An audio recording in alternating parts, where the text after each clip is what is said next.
Hello and welcome. Today we're diving into some really fascinating research material from Dr. Sudhendra S.G. And this is aimed squarely at you, the teachers in our audience, because it's all about understanding the very engine of learning and how you can help your students supercharge it. Let's jump right in. All right, we're going to start with a kind of counterintuitive question.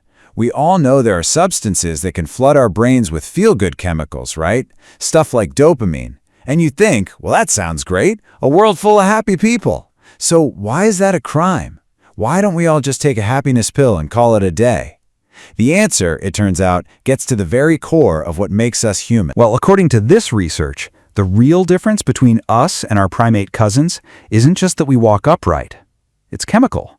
See, a brain that's dominated by dopamine, that feel-good stuff, is a happy brain, for sure, but it's also a stagnant one. It's a monkey's brain. The human brain, on the other hand, evolved to run on adrenaline. And adrenaline is tied to a feeling of unease, a sense that something's missing. And that little feeling, that's the seed of ambition. So what this really means is that a state of permanent blissful happiness would actually make us lazy, unproductive.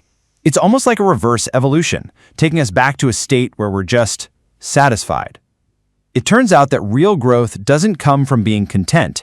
It comes from striving for more. Okay, so if pure happiness leads to stagnation, then what actually fuels our ambition? The answer, surprisingly, is a chemical reaction that makes us feel just a little bit uncomfortable with where we are right now. This quote really flips the script. When we feel like something is missing in our lives, our brain releases adrenaline and cortisol. Now, this isn't a bug in the system. It's a feature.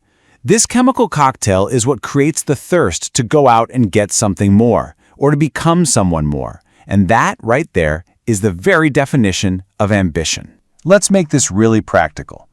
Imagine you're a primary teacher, and you're perfectly happy with your Maruti 800. No ambition there, right? No need for growth. But one day, you see a brand new SUV drive by, and suddenly your brain sees a gap between what you have and what you could have. That little jolt of dissatisfaction, that's adrenaline. And it sparks a plan. You know, if I get my PhD, I could become a professor. I could afford that car. That unhappiness with the old car just became the fuel for your professional evolution. So, you've got the ambition, you've made a plan, you're going to study every single night from 6 to 10. But then, 6 p.m. rolls around, and you come face to face with the biggest enemy of every long-term goal. In ancient Indian knowledge, this enemy actually has a name, Yapana. But you and I, we know it by a much more common name, procrastination. It's that all-too-human urge to put off the hard, important stuff for something easy and fun right now. And Dr. S.G. gives this destructive force a brilliant name, the instant gratification monkey. This little guy lives inside your brain. He's a relic from our past, and he couldn't care less about your PhD or your fancy future car. All he cares about is what feels good in this exact moment. And this is the battle that wages inside our heads every single day. Your rational self is at the helm of the ship, trying to steer toward that big long-term reward. But the instant gratification monkey is constantly trying to grab the wheel and steer you towards the nearby, easy island of binge-watching a TV show. He's trying to trade your big future happiness for a tiny little hit of dopamine right now. So if we've all got this ridiculously powerful monkey in our heads, how does anything ever get done? And as teachers, how can we possibly equip our students, and even ourselves, to win this fight?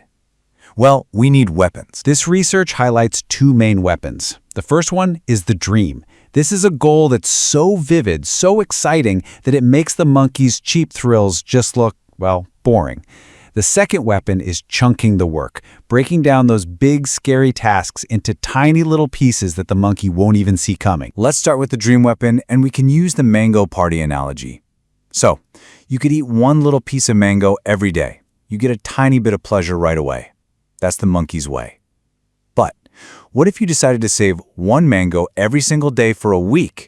The thought of that huge, glorious 7-mango party you're going to have on Saturday makes it so much easier to resist eating that small piece today.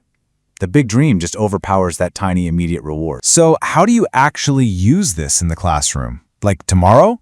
Here's a really powerful exercise. Give your students a blank marks card. But don't ask them what they think they'll get. Ask them to fill in the marks they dream of getting. Have them close their eyes and visualize the celebration, the pride on their parents' faces. Then, tell them to paste that dream card somewhere they will see it every single day. That card just became their mango party. All right, on to weapon number 2, chunking. Now, here is the secret about the instant gratification monkey. Its power is almost entirely focused on preventing you from starting a task. It absolutely thrives on that feeling of dread you get when you look at a huge project. But once you actually begin, its grip gets a whole lot weaker. So, you trick the monkey. Instead of thinking, I have to study for 4 hours, which sounds awful, you just tell yourself, I'm just going to study for 5 minutes. The monkey can't really argue with 5 minutes. It's too small to put up a fight. But here's the magic. Once those 5 minutes are up, you've built momentum. You've started. And it's so much easier to say, okay, just another 5 minutes. You basically sneak past the monkey by breaking the task into bite-sized pieces. So when we put all of this together, it really paints a new kind of mission for you as an educator. It's a mission that goes way beyond just teaching facts and figures. This quote really gets to the heart of it.